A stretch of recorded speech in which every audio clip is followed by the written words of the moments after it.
মুর্শিদাবাদে হরগোবিন্দ দাস ও তার পুত্র চন্দন দাসকে হত্যার আজ দলের তরফে হিন্দু শহীদ দিবস পালনের ডাক দিয়েছিল। দলের সেই নির্দেশ মতো ভাটপাড়া পুরসভার 9 নম্বর ওয়ার্ডের কাকিনাড়ার 20 নম্বর গলিতে দলীয় কর্মী অজয় সাউ এর বাড়িতে হিন্দু শহীদ দিবস পালন করা হয়।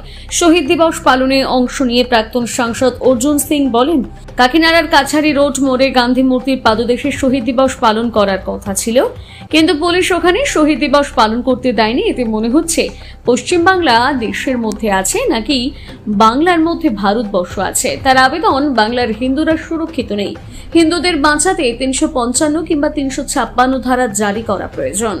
আর কি বললেন শোনাবো।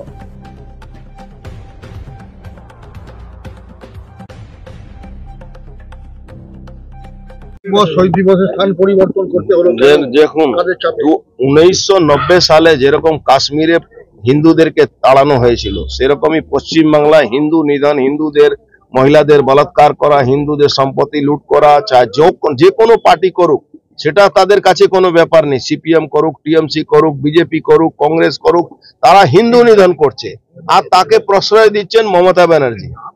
সেই প্রশ্রয় দেওয়ার জন্য হরগোবিন্দ দাস আর চন্দন দাসকে খুন করা হলো। আরো 70 থেকে 72 জন খুন করা হয়েছে, বডি লোপাট করে দেওয়া হয়েছে, ইন্টারনেট বন্ধ করে দেওয়া হয়েছে। সব থেকে বেশি সরব হতেন মমতা ব্যানার্জি দল। ইন্টারনেট অমুক জায়গা বন্ধ হয়ে গেছে, তমুক জায়গা বন্ধ। আজকে মুখে কুলুপ পড়েছে, আজকে ইন্টারনেট বন্ধ হয়েছে, মুখে জবাব দিতে পারছে না। আজকে আমাদের দল বলেছিল কি আমরা এই সনাতনী হিন্দুরা এই হরগোবিন্দ দাস আর চন্দন দাসের মৃত্যুর জন্য আমরা শহীদ দিবস পালন করব। আমরা বেছে নিয়েছিলাম মহাত্মা গান্ধী মূর্তিকে, কারণ মহাত্মা গান্ধী এই হিন্দু মুসলমান দাঙ্গা যখন 1946 সালে হয়েছিল, তখন কিন্তু মহাত্মা গান্ধী এখানে ক্যাম্প করেছিলেন, অনশন করেছিলেন। আজকে সেখানেও আমরা জায়গা পাচ্ছি না। আমাদেরকে এই যে ভাটপাড়ার যে আইসি ভাটপাড়া, এটা তৃণমূল একটা দালাল বললে খুব কম হবে। এ হিন্দু বিরোধী, এ সনাতনী বিরোধী, এর কোন পরিবারের লোক আছে আমি জানি না, কিন্তু ওই সনাতনীদের এই আন্দোলনও নয়, আমরা শহীদ দিবস পালন করার জন্য এখানে উপস্থিত হয়েছিলাম। কিন্তু সে দালালি করতে করতে তাহলেই আমরা ভাবলাম কি মহাত্মা গান্ধীকে যদি আমরা না পাই, তাহলে এই শেষ যেখানে এই জেহাদিরা এখানে যেখানে আসবে এই কবরস্থানে, সেখানেই দাঁড়িয়ে আমরা প্রতিবাদ করি।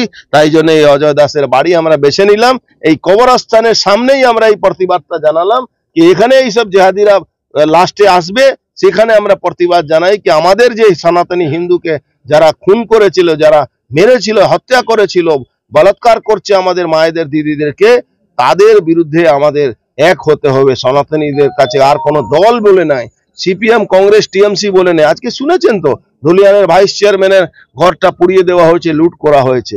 তার মানে বুঝতেই পারছেন সনাতনীরা এক সময় বাংলাদেশ থেকে পালিয়ে এসেছিল, এখন পশ্চিম বাংলা থেকেও পালাবার টাইম এসে গেছে। শহীদ বেদিতে মাল্যদান কোন সময় পুলিশ বাধা দিতে পারে না। শহীদদের জায়গা বাংলায় কোনো আইন আছে? বাংলায় তো পুলিশের আইন আছে, পুলিশের শাসন চলছে। পুলিশ কি কারো মদদে কাজ করছে? তৃণমূলে দালাল আছে, এই যে ওসি এখানকার আছে, তৃণমূলে দালাল আছে, ও ঝান্ডা নিয়ে ঘুরে বেড়ায়। সব থেকে আগে আমি ওকে চিহ্নিত করে রেখেছি। ওর একটা আত্মীয় স্বজন তৃণমূলে কাউন্সিলর আছে, কাউন্সিলর ছিল হালিশহর মিউনিসিপ্যালিটি, আমি সব জানি, ওর পুরো বায়োডাটা আমার কাছে আছে। ওকে আমি জীবনে ছাড়বো না।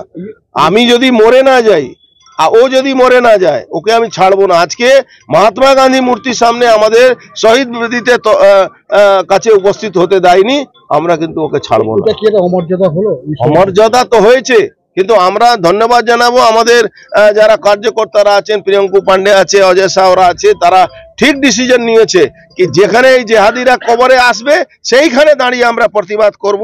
এই জেহাদিদের বিরুদ্ধে আমাদেরকে একসঙ্গে লড়তে হবে। হিন্দু দিবস পালন করা তো আজকে একটা শহীদ দিবস, সনাতনী হিন্দুদের শহীদ দিবস হিসাবে যে মুর্শিদাবাদ, মালদা, বীরভূম, চাপদানি, এখানে যতগুলো ঘটনা ঘটছে তার বিরুদ্ধেই আমরা আজকে 70 থেকে 72 জন খুন হয়েছে। আমি আপনাকে মনে আছে, আমি যে ভিডিও টুইট করেছিলাম কি মালদা থেকে মানুষ চলে যাচ্ছে বৈষ্ণবনগর, পালাচ্ছে, সেই ভিডিওটা বন্ধ করা হয়েছে, জানেন তো।